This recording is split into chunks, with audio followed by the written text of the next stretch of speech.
งามๆมันกินไปเลยไปเก็บเตรียมฟืนคืนนี้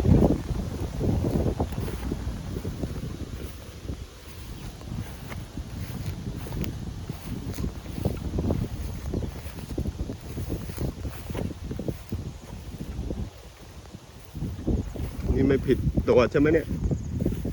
ลูกแกถูกแล้วใช่ไหมเนี่ยหน้าตาคล้ายฟ้าใสเลย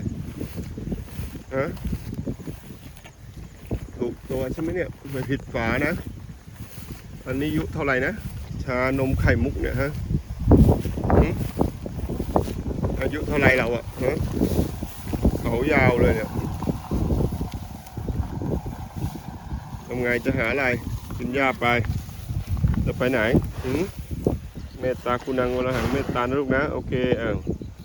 อยู่กันไปนะ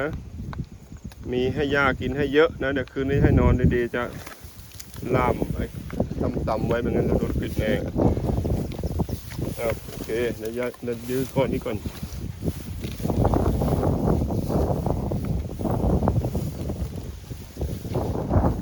เนาะ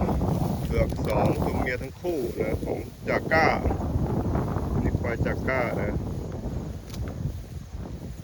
อยู่พนอนหญ้าน้อยมาอยู่นี่หญ้าเยอะแล้ว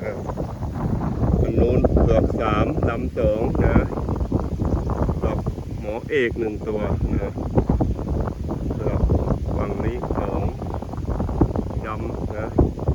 ยำขัดอาหารนะแฟนสุดหล่อขัดอาหารเนาะเติมติเนาะจะได้เป็นควายสมบูรณ์สักทีหนึ่งเนาะ